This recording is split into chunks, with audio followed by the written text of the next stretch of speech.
Subscribe करें हमारे YouTube channel को और बेल आइकन को प्रेस करें हमारे लेटेस्ट वीडियोस को देखने के लिए।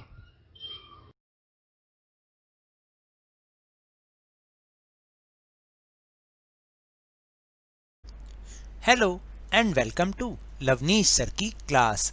आज की ये शिक्षा निदेशालय राष्ट्रीय राजधानी क्षेत्र दिल्ली की वर्कशीट नंबर 19 जो कि क्लास 8 के स्टूडेंट्स के लिए है, यह ली गई है गणित विषय से और इसमें हम सीख रहे हैं वर्गमूल का अनुमान लगाना। यानी आपको किसी भी संख्या के वर्गमूल का अनुमान लगाना हो तो आप कैसे लगाएंगे। बहुत ही आसान विधि है, तो चलिए समझते हैं मेरे साथ और देखते हैं कि आखिर ये करते कैसे हैं। प्रिया, इस आकृति को देखकर बताओ इस आकृति का आकार क्या है। रिया, वर्गाकार दिखाई देती है परंतु लंबाई चौड़ाई को मापना होगा। तो आप देखिए कि यहाँ पर एक आकृति दिखाई गई है जिसको देखकर ये प्रश्न पूछे जा रहे हैं। फिर प्रिया कहती है, क्या तुम बिना मापे लंबाई तथा चौड़ाई बता सकती हो। रिया, नहीं। तो प्रिया कहती है कि यदि इस आकृति का क्षेत्रफल 225 वर्ग सेंटीमीटर है, मान लेते हैं, तो हम इसका वर्गमूल अनुमान लगाकर निकाल सकते हैं। रिया पूछती है, वो कैसे। तो प्रिया कहती है, आओ मैं आपको समझाती हूँ। तो देखिए, हमें ये तो पता है कि ये जो वर्गाकार आकृति होती है या वर्ग होता है, इसका जो क्षेत्रफल होता है वो होता है भुजा गुणा भुजा। तो अगर हम 225 का वर्गमूल निकाल लें तो इसका मतलब एक जो साइड है उसकी लंबाई आ जाएगी, वही फिर चौड़ाई भी हो जाएगी, क्योंकि ये वर्गाकार आकृति है इसलिए, क्योंकि उसमें सारी भुजाओं की लंबाई समान होती है। तो चलिए आगे देखते हैं कि अब 225 का जो वर्गमूल है वो कैसे निकालते हैं अनुमान लगाकर। सबसे पहले तो यहाँ पर एक टेबल दे रखी है, जरा आप इसको ध्यान से देखेंगे ना, तो ऐसी ही टेबल आप अपनी कॉपी में बना के रख लीजिए। और इसको अगर आप जब भी वर्गमूल का सवाल करते हैं तो अगर इस टेबल को आप रोज़ एक बार देखेंगे तो आपको वो लर्न भी हो जाएगी, क्योंकि देखिए बहुत आसान है। आप देखेंगे कि इसमें क्या लिखा हुआ है, जैसे संख्या है 1, फिर 1 का वर्ग किया तो प्राप्तांक कितना आएगा 1, 2 का वर्ग 4 होता है, 3 का वर्ग 9 होता है, 4 का वर्ग 16। इस तरीके से ये जो तालिका है वो 25 तक दे रखी है, यानी 25 के वर्ग तक। और अगर हम इसको लगभग रोज़ देखें तो हमें ये याद हो जाएगा कि 6 का वर्ग कितना होता है, या 17 का वर्ग कितना हो, या 19 का वर्ग कितना होता है, ये हमें अच्छे से याद हो जाएगा। तो इससे हम आसानी से वर्गमूल का अनुमान लगा सकते हैं। तो चलिए अब देखते हैं कि कैसे अनुमान लगाते हैं। मान लीजिए वर्ग का क्षेत्रफल है भुजा का वर्ग, यानी भुजा गुना भुजा होता है वैसे, और भुजा गुना भुजा है 225 वर्ग सेंटीमीटर। तो इसका मतलब हम अगर 225 का वर्गमूल निकाल लेते हैं तो हमें उसकी लंबाई और चौड़ाई पता चल जाएगी। तो वो पूछती है, रिया पूछती है, परंतु दीदी 225 का वर्गमूल कैसे निकालेंगे, आओ इसका अनुमान लगाते हैं।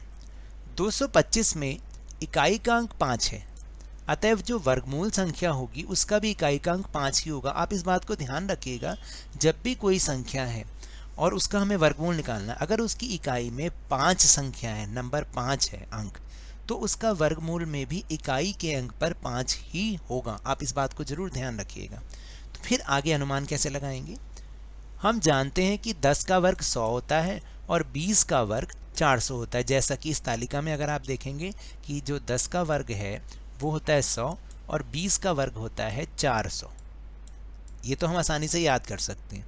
तो जो 225 है वो इन्हीं के बीच का ही कोई नंबर है, क्योंकि वो 100 से तो ज़्यादा है और 400 से कम है, यानी उसके बीच का कोई अंक है। तो 10 और 20 के 20 के बीच एक ही संख्या है जिसका इकाई का अंक 5 होता है। ध्यान लगाइए, 10 और 20 के बीच में वो है 15, तो वह अंक है 15, इसलिए 225 का वर्गमूल 15 ही है। देखिए हमने बिना किसी कैलकुलेशन के उसके वर्गमूल का अंदाज़ा निकाल लिया। लेकिन ये तो चलो हमें मिल गया, 225 का हमें पता था 5 है एग्जैक्ट, वो 15 पूर्ण संख्या आ गई। लेकिन अगर हम 228 का वर्गमूल ज्ञात करना हो हमें, तो हम कैसे करेंगे। तो ऐसे देखिए, ये बहुत आसान है, ज़रा आप इसको ध्यान से समझिए। क्या करते हैं, क्योंकि हमें अब पता चल गया कि 15 का वर्गमूल तो जो 225 का वर्गमूल है वो 15 है, और 15 का वर्ग होता है 225, याद रखिएगा 15 का वर्ग है 225। तो इससे जो अगली पूर्ण वर्ग संख्या है वो है 16, तो 16 का वर्ग है 256। अतः 15 का वर्ग 225 और 16 का 256, तो 228 तो इनके बीच में ही हुआ। इसका मतलब जो 228 का वर्गमूल है वो 15 और 16 के बीच होगा, मध्य में होगा। और 256 की अपेक्षा जो 228 है वो किसके नज़दीक है? 225 के ज़्यादा नज़दीक है। 228 और 225 दोनों पास पास में, जबकि 256 बहुत दूर है। इसलिए अनुमान के आधार पर हम ये कह सकते हैं कि 228 का वर्गमूल 15 हो सकता है। तो आप अनुमान के निशान को इस तरह से लगाकर उसका उपयोग कर सकते हैं। तो इसलिए 228 का वर्गमूल आप ऐसा निशान लगाएंगे अनुमान का और लिखेंगे 15। तो इसको कहते हैं अनुमान लगाना। अब एग्जैक्ट लगाएंगे तब तो वो पॉइंट्स में आएगा, हमने एग्जैक्ट तो कहा ही नहीं। तो इसलिए हमने बोला कि अनुमानित जो उसका वर्गमूल है वो 15 होगा। तो देखिए आपको समझ में आया ना। तो इस तरह से अगर मैंने पहले भी जो तालिका की बात की आप देखेंगे वो 25 तक है। 25 तक अगर आप याद कर लेंगे तो बहुत अच्छी बात है, वरना आप इसको एक दो बार रोज लिखेंगे तो अपने आप से याद हो जाएगा। तो रिया कहती है, वाह दीदी आपने मुझे एक दिलचस्प संकल्पना यानी कि कॉन्सेप्ट सिखाया। तो अब इसी तरीके से हम भी कुछ संख्याओं के वर्गमूलों का अनुमान लगाने की कोशिश करते हैं। तो चलिए मेरे साथ उसको एक बार सीखते हैं। तो इसके लिए आप अपनी मैथ्स की कॉपी निकाल लीजिए। तो पहला जो प्रश्न है वो है 80। तो देखिए इसका वर्गमूल हम कैसे इसका अनुमान लगाते हैं। तो आपने ऐसे ही लिखना है, तालिका से देखने पर हमें पता चलता है। देखिए वो जो तालिका मैंने अभी आपको दिखाई थी उसमें 8 का वर्ग कितना था? 64, और 9 का वर्ग कितना है? 81। तो इसका मतलब जो 80 का वर्गमूल होगा वो किसके बीच बीच होगा बताइए? 8 और 9 के, यहाँ पे 8 लिखना है, 8 और 9 के मध्य होगा। और जो 80 है, जो संख्या 80 है वो 64 के बजाय 81 के अधिक नज़दीक है। वो तो आपने देखा ही है कि 80 और 81 ज़्यादा नज़दीक हैं। तो इसलिए हमारे अनुमान के हिसाब से जो 80 का वर्गमूल होगा वो अनुमानित वर्गमूल 9 होना चाहिए। आपको इसी तरीके से लिखना है। देखिए बहुत आसान है। इसी तरह से जरा 356 का देखते हैं। तो तालिका के हिसाब से जो आपकी 25 तक की तालिका बनी है उसी में से आपको नोट करना है। तालिका के अनुसार जो 18 का वर्ग है, आप ध्यान से देखिएगा थोड़ा सा, वो है 324, और 19 का वर्ग कितना है? 361। तो इसका मतलब ये हुआ कि 356 का वर्गमूल जो है वो 18 और 19 के बीच में ही होगा, क्योंकि देखिए 356 जो संख्या है वो 324 और 361 के बीच में आती है ना, इसलिए। और जो 356 है वो 324 की अपेक्षा 361 के ज़्यादा नज़दीक है, 356 और 361। तो इसलिए 356 का जो अनुमानित वर्गमूल होगा वो होगा 19। फिर इसके बाद है तीसरा 509। अब 509 किस किस के बीच में होता है जरा तालिका में देखिए। तो तालिका में देखने से हमें पता चलता है कि 22 का वर्ग 484 है और 23 का वर्ग 529 है, और जो 509 है वो इन्हीं के बीच की संख्या है।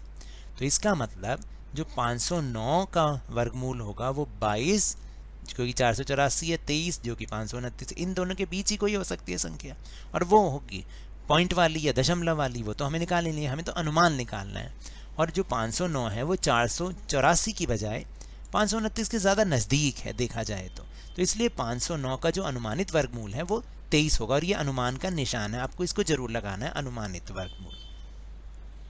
और सबसे आखिरी में 628। देखिए आपकी तालिका में 25 तक के वर्ग दे रखे हैं, और तालिका के अनुसार जो 25 का वर्ग है वो है 625, और आप देखिए 628 तो है 625 के बहुत ही ज़्यादा नज़दीक है। तो इसलिए हमने ये मान लिया कि 628 का वर्गमूल 25 ही होगा, अनुमानित वर्गमूल। तो ये तो थी आज की वर्कशीट। अगर मेरे इस तरह समझाने से आपको थोड़ा सा भी समझ में आया हो तो इस चैनल को ज़्यादा से ज़्यादा सब्सक्राइब कीजिए, लाइक कीजिए और बहुत ज़्यादा शेयर भी कीजिए। और हाँ, मेरे साथ इसी तरह वर्कशीट को समझते रहिए, लेकिन ध्यान और मन लगाकर पूरी मेहनत के साथ पढ़ते रहिए। और अगर आपको कोरोना वायरस से बचना है तो मास्क जरूर लगा के रखिए, क्योंकि जब तक दवाई नहीं तब तक कोई ढिलाई नहीं। धन्यवाद।